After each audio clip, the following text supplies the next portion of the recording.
Eccoci qua, cari telespettatori, un altro capitolo che apriamo e questa volta molto concreti. Andiamo su un bene fondamentale per la nostra esistenza, l'acqua. Ma quanto quest'acqua è trasparente, quanto è pura, quanto è potabile, insomma cosa c'è dietro un semplice bicchiere d'acqua.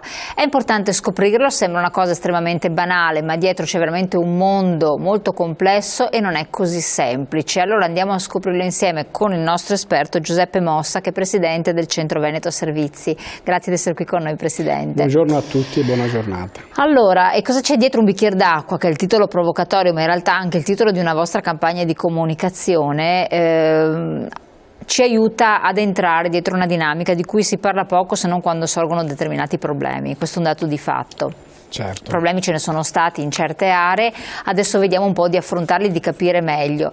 Il discorso acqua è molto rilevante perché effettivamente tutti quanti noi siamo titubanti a volte quando utilizziamo l'acqua del rubinetto. Sono state fatte delle campagne di sensibilizzazione per cui l'acqua, tra virgolette, del sindaco è buona, va bevuta, e hanno staccato molta parte della popolazione dalla bottiglia, veramente, certo, dalla bottiglia in petto in plastica, e l'hanno riportata al rubinetto. Però molte volte i dubbi vengono. Abbiamo avuto il caso dei PFAS, esiste ancora, e di cui magari acceneremo se possibile, certo, per fare un po' di chiarezza. Ci sono stati inquinamenti di falda da altre parti. In modo ricorrente le paure ci sono, perché poi dall'acqua c'è la catena che si amplia e arriva a toccare tutti gli ambiti della nostra esistenza e della nostra salute. E allora vediamo di capire. Io vorrei però, prima che spiegare ai nostri telespettatori cos'è il Centro Veneto Servizi, che cosa fa e cosa c'entra con l'acqua, perché non tutti lo conoscono, anzi pochi lo conoscono. Bene, il Centro Veneto Servizi, come diceva lei, faccio una battuta, magari la gente del nostro territorio che è sotto il Centro Veneto Servizi la conosce e si ricorda quando riceve la bolletta da pagare. Comunque questa è una battuta. No, ma è giusto anche dirlo, sì, perché altrimenti... Al di là di questo, il Centro Veneto Servizi è una società che gestisce tutto il ciclo idrico integrato dell'acqua, quindi dall'acqua del rubinetto, quindi l'acqua potabile, dalla depurazione dei reflui prodotti dalle fognature e da tutti gli impianti sia di potabilizzazione che di depurazione dei reflui prodotti. Il Centro Veneto Servizi, oltre a fornire l'acqua, sovrintende alla cura delle reti, quindi tutta la manutenzione di tutte le reti vengono seguite dal Centro Veneto Servizi. Pensate che noi solo di idrico nei nostri 59 comuni, noi abbiamo 59 comuni che seguiamo, abbiamo 7.000 chilometri di rete solo dell'idrico da seguire. Ma quindi, questo per spiegare bene, noi siamo abituati a ricevere la bolletta per esempio di Agegas APS anziché, certo, di ETRA o, certo, di altri. Voi siete sopra? No, diciamo come funziona? Diciamo che la Regione Veneto ha diviso tutto il territorio regionale in 8 ambiti ottimali, i cosiddetti ATO. Ci sono 8 ATO, ogni ATO ha delle società di gestione. L'ATO Bacchiglione siamo in 4 gestori, fra cui c'è anche APS Padova. Ogni gestore sul totale dei comuni dell'ATO, che sono circa 140, gestisce i suoi comuni. Noi abbiamo 59 comuni dei 140 dell'ATO e siamo solo società di gestione. Non siamo noi che determina la bolletta, per esempio il cittadino dice il Centro Veneto, Agegas mi fa pagare la bolletta. No, la bolletta viene determinata dall'ATO e viene approvata in conferenza dei sindaci all'interno dell'ATO, naturalmente in base ai costi che una società deve sostenere, che sono quelli operativi di gestione e di investimenti. Quindi noi garantiamo ai cittadini l'acqua del rubinetto, che sia di buona qualità e che sia soprattutto potabile, garantiamo la protezione ambientale attraverso la depurazione dei reflui e il mantenimento degli impianti che siano sempre in ordine. Abbiamo, come dicevo prima, anche la cura delle reti, la manutenzione e in più la costruzione di nuove reti per raggiungere zone abitanti che sono privi o dell'acqua o delle fognature. Ancora ce ne sono? Ce ne sono, sì.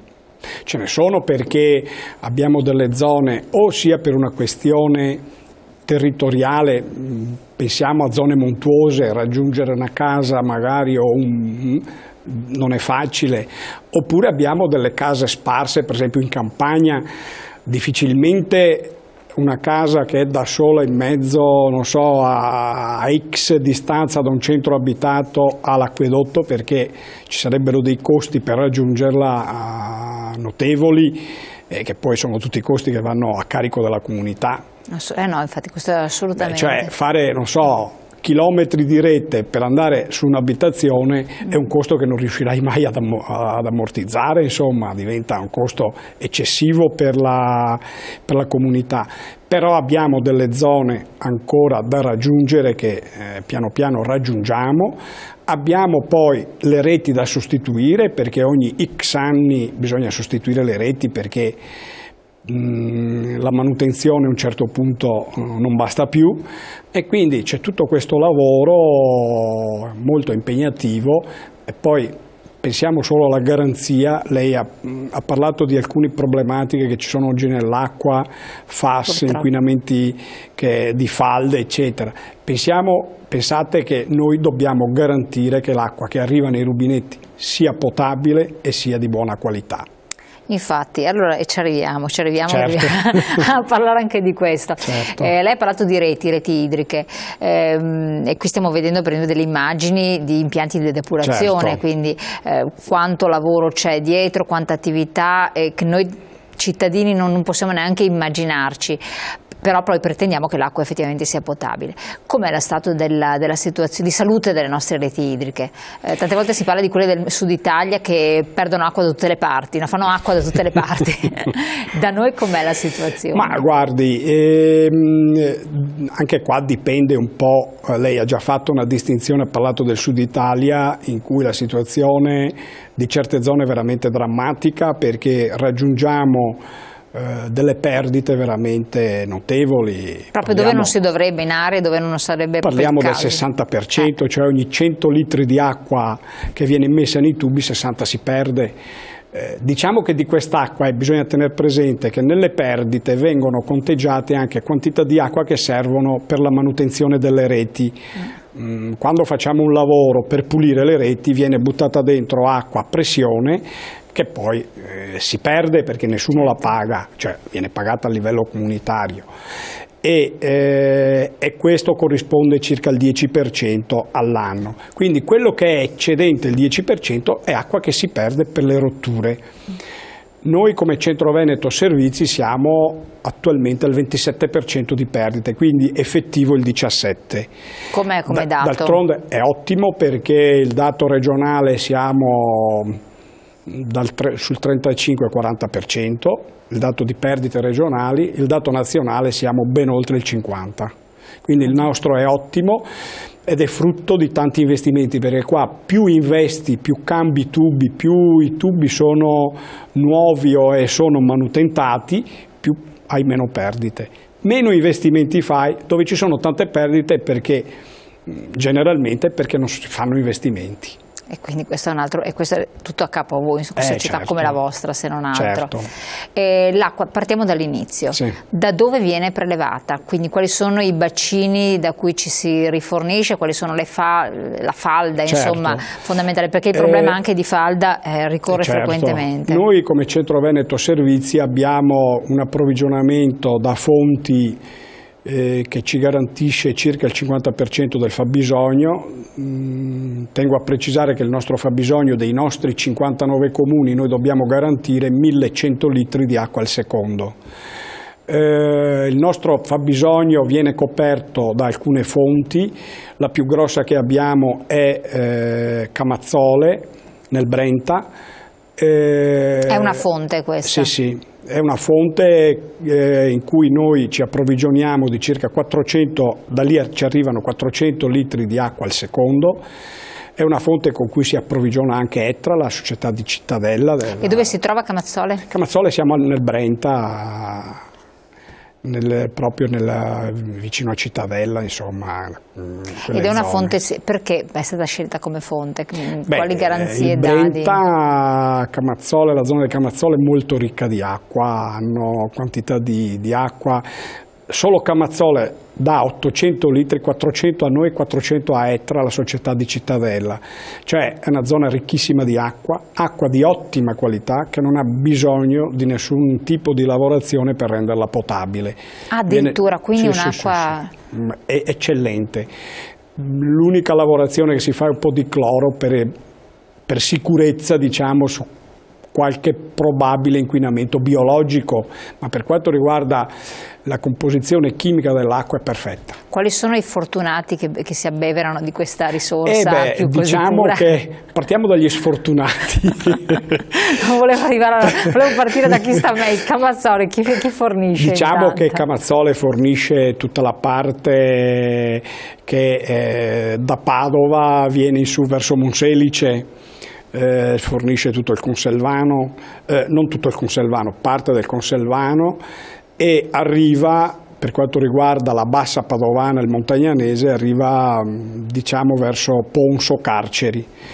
Quindi si ferma lì, lasciando... Diciamo tutta la grossa parte del Conselvano e di altre zone vengono servite dall'Adige. Noi preleviamo l'acqua dall'Adige che attraverso alcuni processi viene resa potabile l'acqua, e una parte del montagnanese, alcuni comuni del Vicentino, perché noi abbiamo 49 comuni padovani e 10 vicentini, e alcuni comuni del Vicentino vengono serviti dalle fonti di Almisano, che sono verso Lonigo e verso quelle zone lì, nel Veronese, che quella è acqua di fonte, che però oggi abbiamo il problema dei FAS proprio in quelle acque lì, di quelle fonti. Quindi è senza dubbio migliore l'acqua del cittadellese che non quella dell'Adige? Sicuramente. Beh, l'Adige è un fiume, quindi non esiste... Esatto, per spiegare ai telespettatori come si può rendere, che trasformazione subisce quest'acqua, restando sempre ancora all'origine? Allora,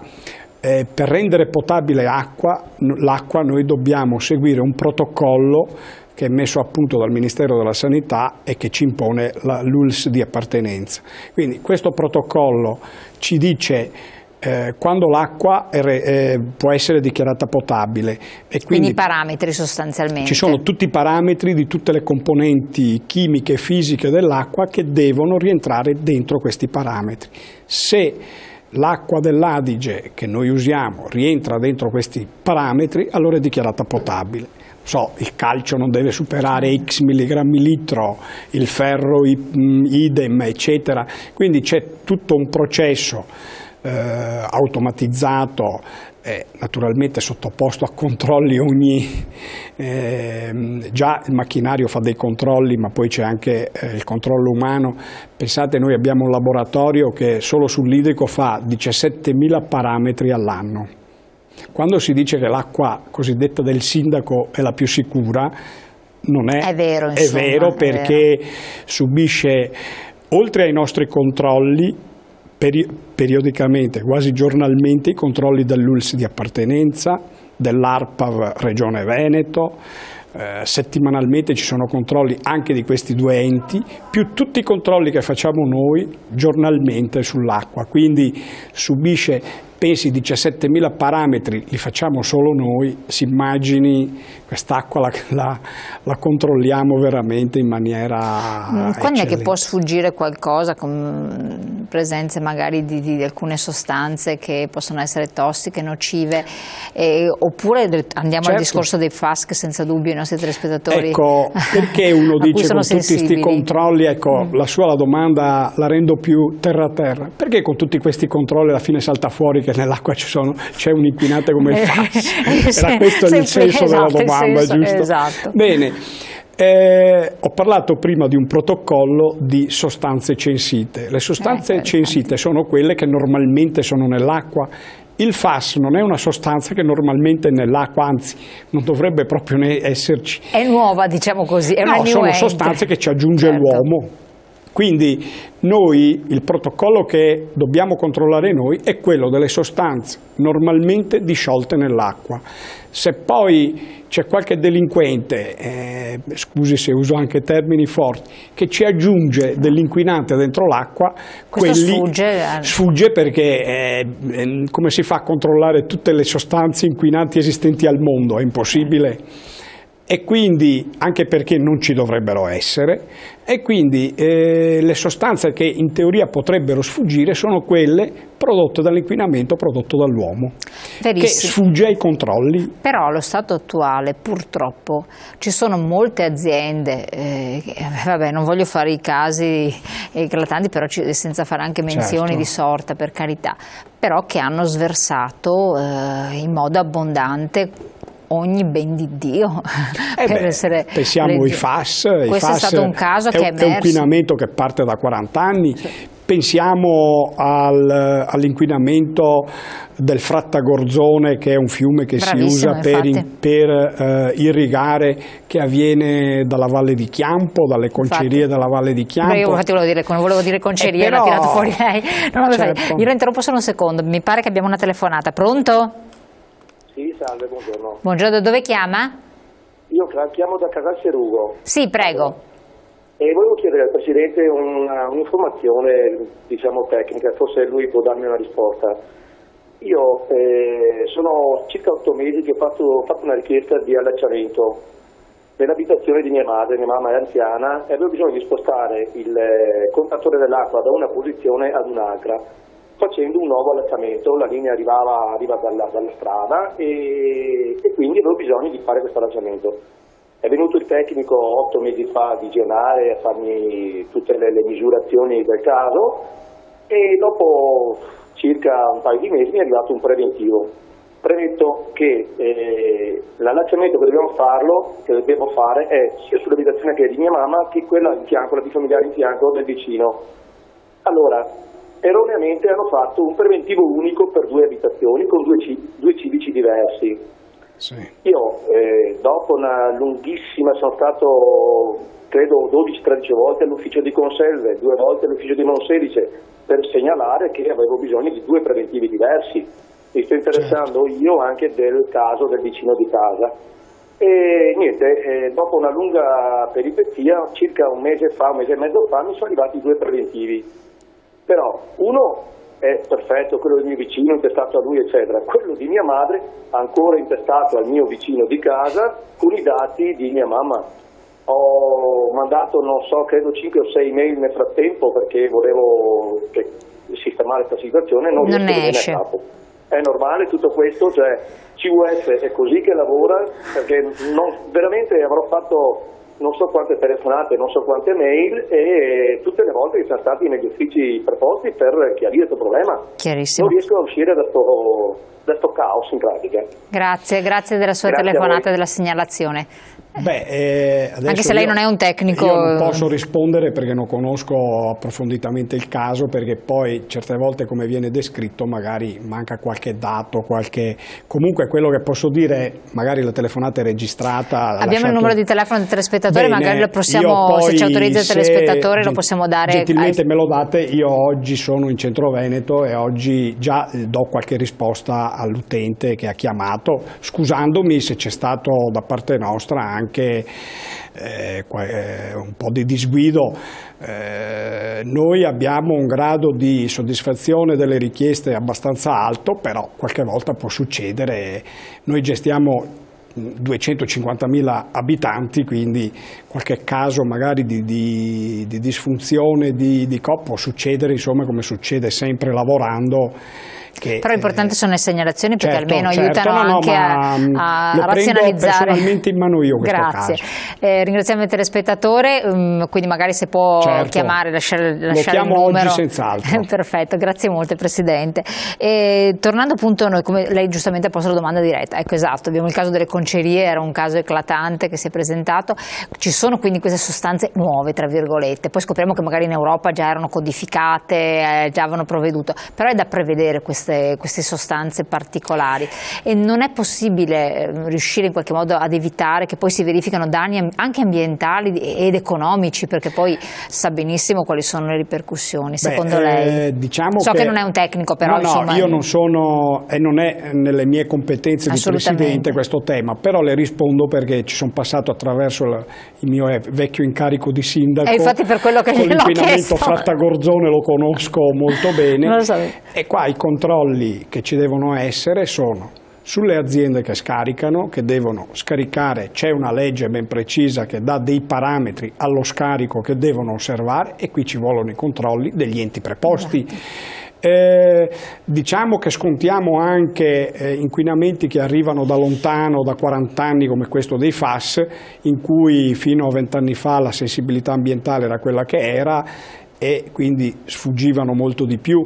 Diciamo che le concerie per tanti anni i controlli erano fatti in qualche maniera, però quello che ci deve essere il controllo degli enti preposti, che devono essere probabilmente più severi, più frequenti, più incisivi, perché questo non avvenga, perché poi ce lo troviamo noi assolutamente, da gestire. esatto, assolutamente. Allora dopo parliamo anche che cosa vi trovate voi a gestire, certo. Sostanzialmente come riuscite, a fronte di quali investimenti, quale tipo di modo che i cittadini certo. che ci ascoltano capiscano insomma che cosa c'è dietro, e quando si arriva finalmente a dire questo è un bicchiere d'acqua di cui posso fidarmi, posso stare tranquillo, anche voi stessi siete tranquilli. Pubblicità, pochi secondi, poi siamo di nuovo con voi.